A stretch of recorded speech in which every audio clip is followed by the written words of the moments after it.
to another episode of Inside the Nest. My name is Brendan Faraday, the Sports Information Director at Post University.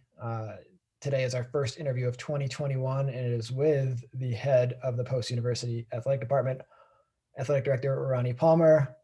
Ronnie is in his sixth year at Post University, probably his most challenging one since he started. Ronnie, how are you today? How have you been navigating through the pandemic? What challenges have you been faced with thus far? Well, I'm good today. I think any day you wake up and open your eyes, it's a good day. And we finally got to turn the page on what was a awful 2020 to 2021, and hopefully better things are ahead for everybody. The pandemic has been stressful and tough on every entity in life, whether you be a college athlete, a guy that works at the factory, somebody that goes to Wall Street. It's just been difficult for everybody to kind of navigate through. So, my family, been married for 16 years. We have a son and daughter that are 13 and 12.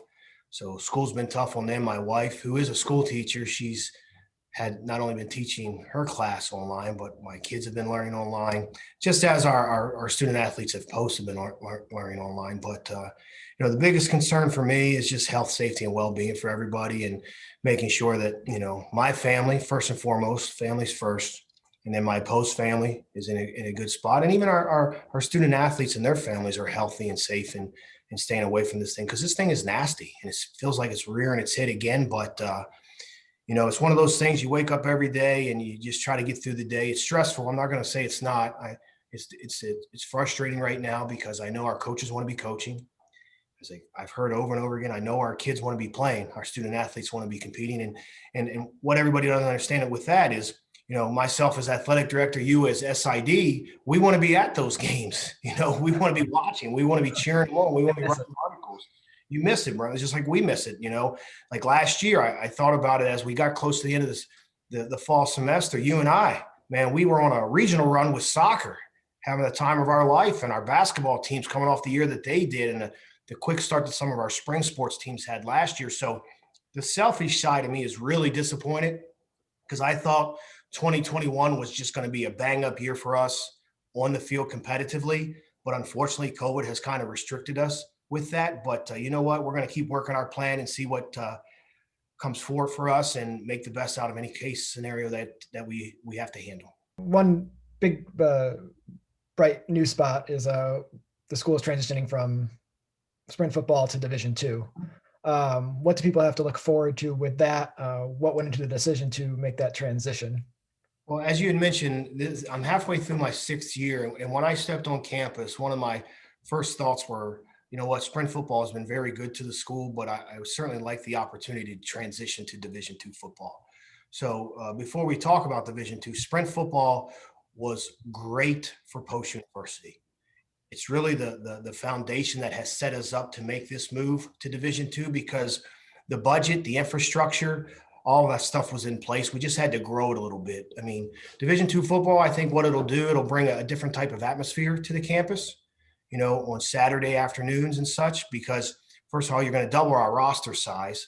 So just by doubling our roster, obviously we're going to have more fans at the games because of parents, grandparents, brothers and sisters of our athletes and such. So that'll be exciting in itself. I think in the future, it's going to give us the opportunity to play more regional opponents and more state opponents, such as, New Haven and Southern Connecticut State both have Division II football. So we're excited about that opportunity. And I think it parallels, as I mentioned in the article that you had typed up for our press release, it parallels what the university is doing.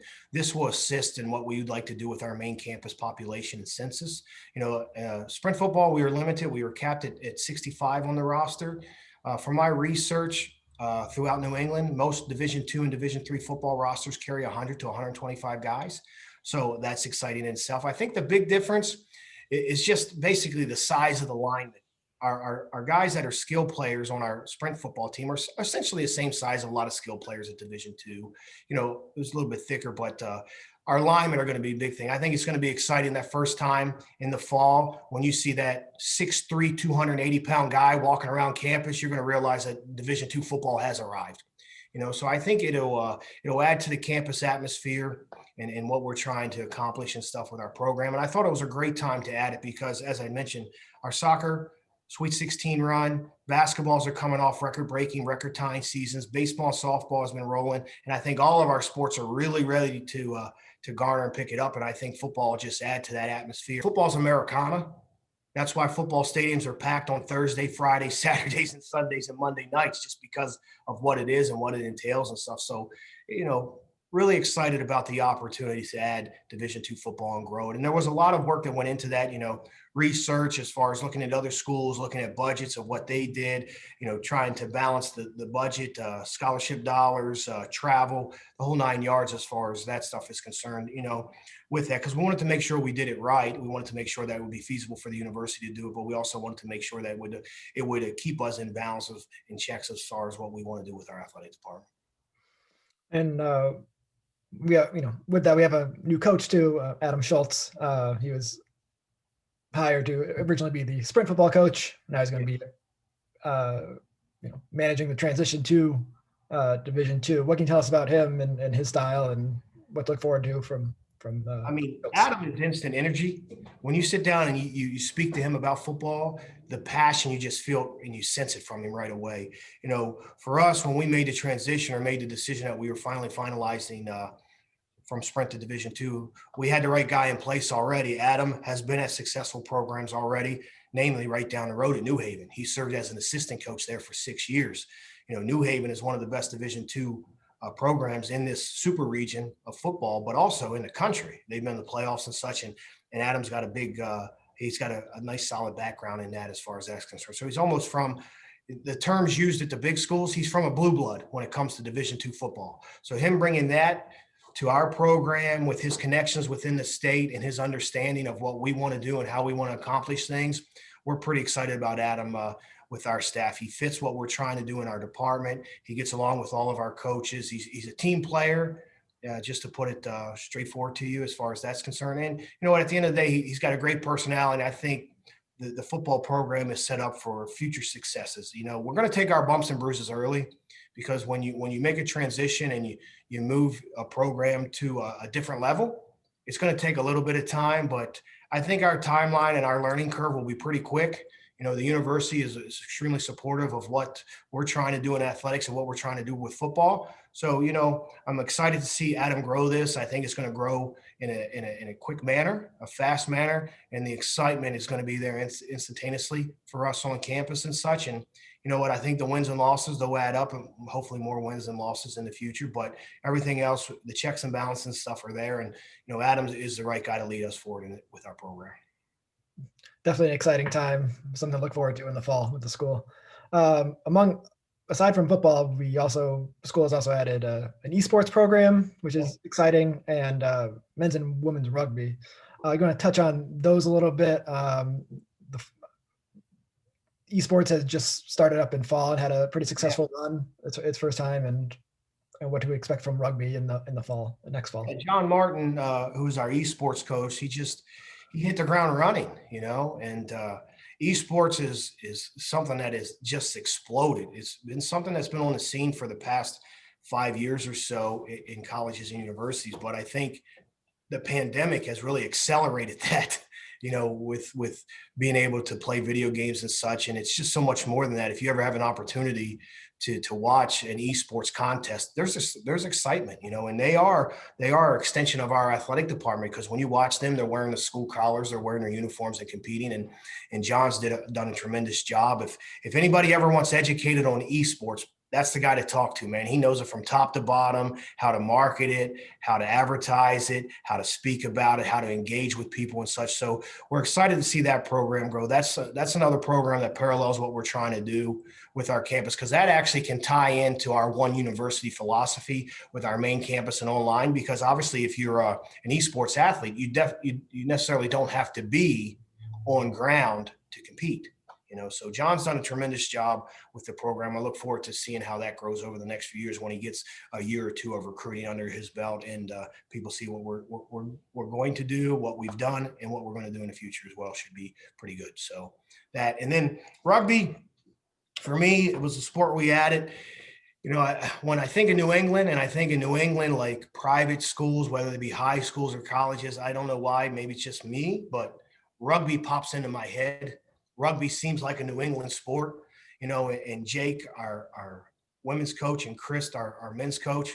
Man, if you were ever just to carve a rugby coach out of a piece of wood, it would look like both of those guys. You know, they have a tremendous understanding and knowledge of the game. And where we're located in Waterbury, the two biggest rugby clubs in the state of Connecticut, from youth all the way up through high school, are in Cheshire and Danbury, which are on 30 minutes on both sides of us. So we felt like that was a natural add as far as adding sports and such, because the conference that we're going to be in is basically a New England conference and such. So that should be exciting to see how that grows and everything, to get out there and watch rugby, which a lot of people aren't accustomed to, and maybe not a lot have seen it. But in New England, it's been something that's been around for years upon years. You're a Connecticut guy. You know that is something that is exciting. Every time, when my son, when I take him down to New Haven or East Haven past Yale's campus on Saturday mornings for his fall baseball or a soccer match, they were always playing rugby on the fields down there. And, that's when the light kind of went off my first and second year here. I was like,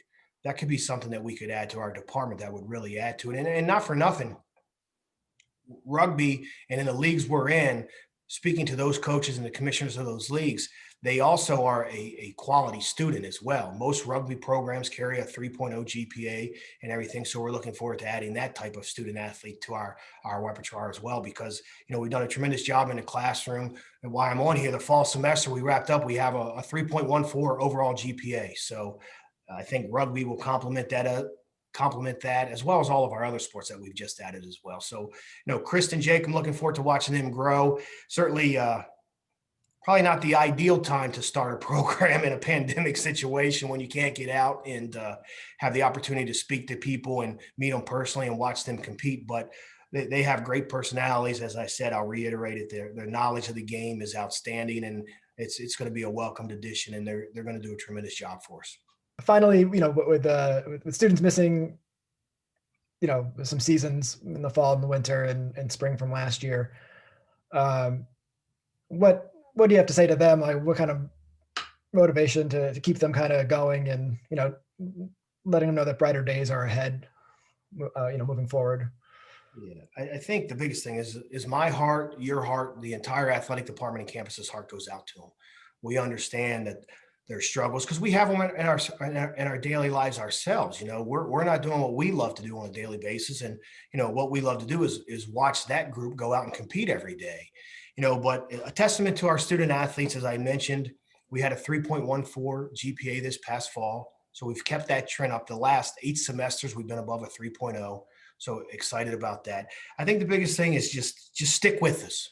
Stay true to what we're trying to do. We want to keep you healthy, out of harm's way, and make this a safe environment for when you do return, whenever that may be. And when you do come back, we haven't lost track of the fact that, we want to upgrade stuff for you. I'm excited when they do come back, because as you know, we've done a lot of different things to Drubner to brand it and recreate some energy there. The same thing up at Lemoyne. And we're continuously trying to do stuff like that for them, because they're our lifeline. They're our pulse. Our student athletes are why we do what we do. And I think we're really blessed to say this, and I make no bones about it. We probably have the best student athlete population in all of college athletics. They show up every day. They're good people. They're good humanitarians. They invest in the community, GPA wise, going to class, getting their degrees on time and such. And you know what? They're competing at a pretty high level. I mean, since we've been here, running over the last 5.5 years, 7 conference Title 12 regionals and a lot of other winning seasons fall under the belt of them. So the biggest thing is just like, stay true to what we're doing here at Post. Stay true to yourself. We believe in you, but we also believe in the decisions that we've made have been the right decisions at the right time. And we always are here to listen to you, obviously, as we have continued to push back and reconsider what we're going to do about the spring as far as that's concerned. But no, we miss you. We love each and every one of you. It's certainly been tough on us, as I know it has on you, but just stay the course. This thing is rearing its ugly head again. And when I say thing, it's the pandemic. It's getting nasty again in the cold weather. So hopefully everybody stays healthy and safe out there. We're thinking about you. We certainly want you back on campus, and we're going to do everything in our power to make sure that when you do come back, whenever that may be, it's going to be an environment that you can thrive in and be healthy in, and also compete in a manner that is fit to you, because we want you to be healthy, safe, and in the best interest for your well-being when you do get back. Right. Wise words. Well, thank you very much for joining me today, Ronnie. It was a pleasure.